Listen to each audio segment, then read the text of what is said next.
ちは、ネイジの猪俣です。チャンネルをいつもご視聴いただきましてありがとうございます。今回は久しぶりにサブチャンネルの方で動画の方を撮ってみました。お知らせとしてですね、今回こちらにありますサステナブルのお取り組みで普段からリマインさんとのコラボバッグの方を紹介させていただいてるんですけれども、久しぶりに第5弾が出るということで今回動画の方を撮らせていただいてます。で前回はですね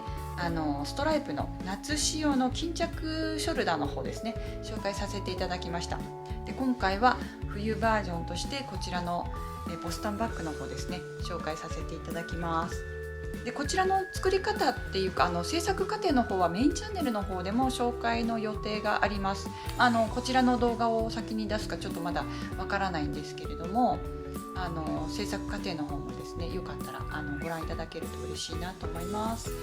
こちらはですね実際に私の方で試作をしたもう動画の方で紹介している試作をした作品なんですけれども、実際に販売されるものはですね若干ちょっと仕様が異なっていまして、生地の一部がですねちょっと入れ替わっている部分があるんですけれども、サイズ感などを紹介できたらいいなと思って今回動画撮らせていただきました。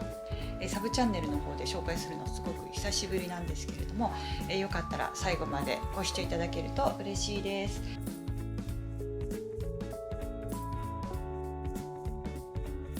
でどのくらいですね入るかっていうところなんですけれども、こちらはですね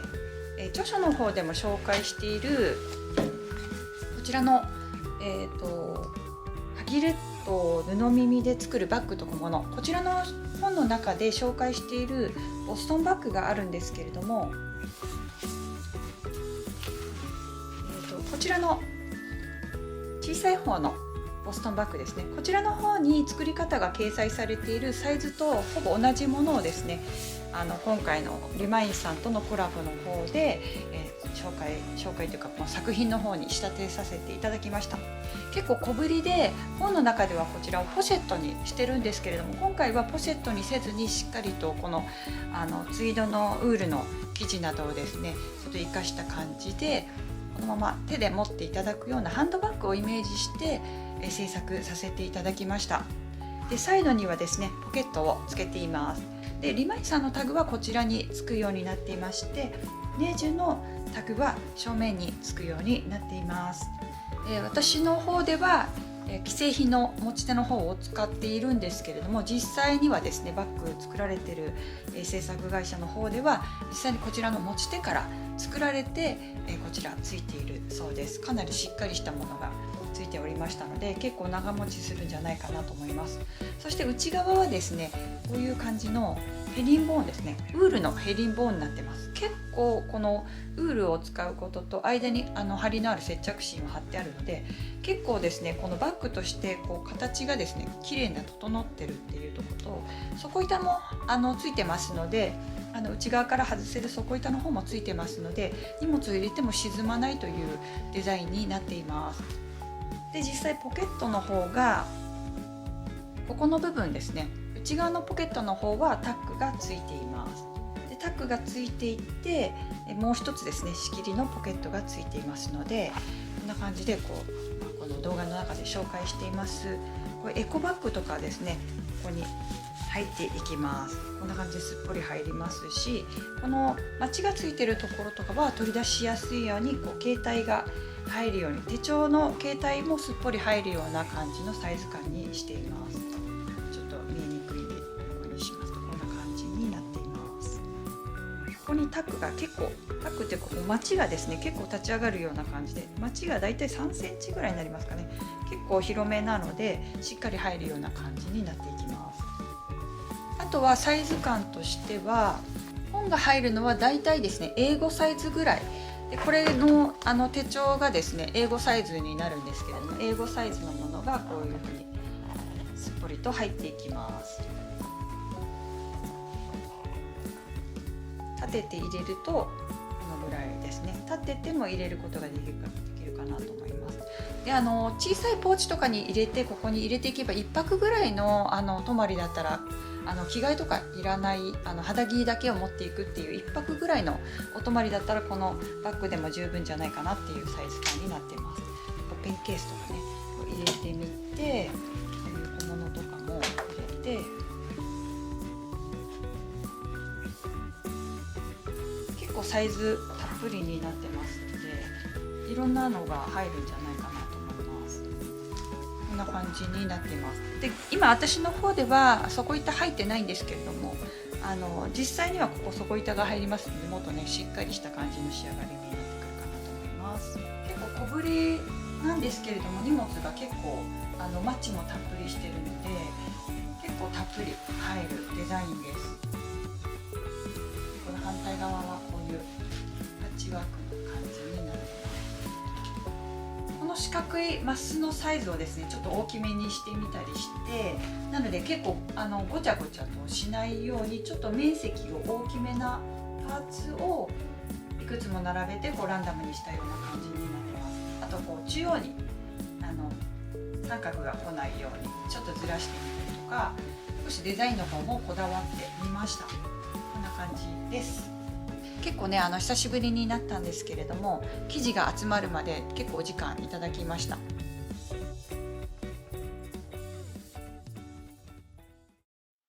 で、生地が届いたのはですね8月ぐらいかな、7月か8月ぐらいになるんですけれども、それまでにもですねいくつか提案はあったんですけれども、ちょっとやっぱり薄い生地が非常に多くってしっかりした仕立てのバッグが作りたいなって思っていたので、できるだけこう厚みのある生地が集まるまで少しお時間いただいてました。なのでちょっとね期間が空いたんですけれども、おかげさまでこういうしっかりとした仕立てができるバッグができましたので、今回第5弾ということで、こちらねちょっとおしゃれな感じの冬のボストンバッグの方を紹介させていただきます。もうかなり暑い最中だったんですけれども、そういう時にこう冬のバッグってなかなか思い浮かばないんですよね。どういう風にデザインを決めていったかっていうと、普段からですね布を購入したらですね、まずしまい込まずに目の前に置いておくっていうことをしてるんですけれども、で実際すぐに思い浮かばない時も他の制作をしながら、ただ常に目に触れる場所に置いておいて、なんかひらめいた時にさあ作ろうっていう風な流れを作っております。で今回も同じようにですね、リマインさんの生地が届いたら結構冬のね暑い感じの生地だったんですけど、制作中に目の前に置いてこう積み上げたような感じにしていました。で何かあるとこう手に触れてどんなものができるかなっていうのを想像を巡らしていたんですね。で実際に、じゃあもうとにかく何かやってみようっていうところから始まって、最初にこう同じサイズのこの四角い形に切っていくことから始めてみました。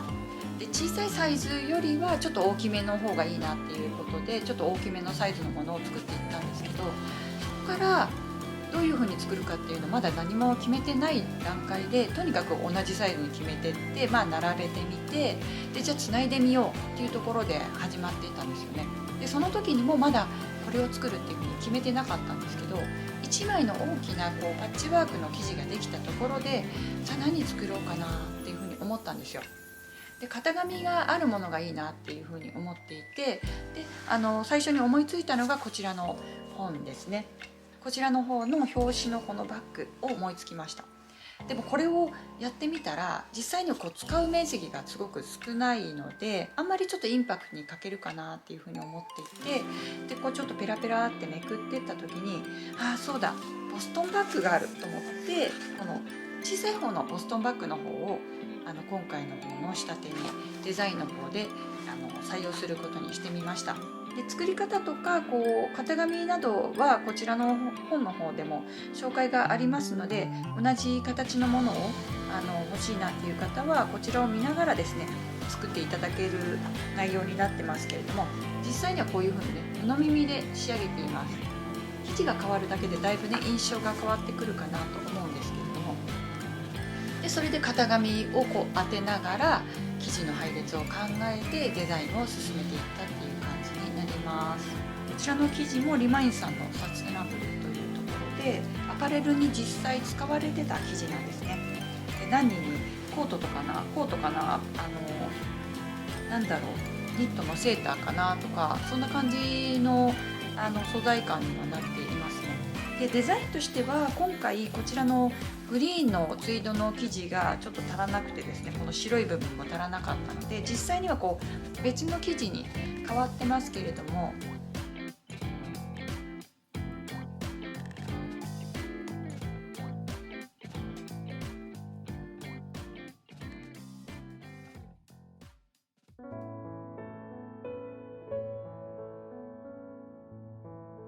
サステナブルの取り組みということで、もう結構世界的に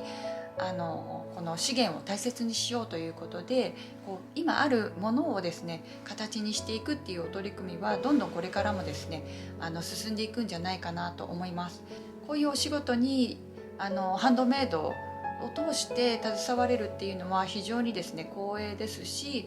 これからも社会貢献ということで私ができることがあればこれからも進んで取り組みを続けていきたいなと思っています。よかったら皆様もですねこれからサステナブルとか SDGs とか結構目にしたり耳にすることが増えてくるかなと思うんですけれども、私のこの活動を通して皆様の方にも伝わっていけばいいなっていうふうに思っています。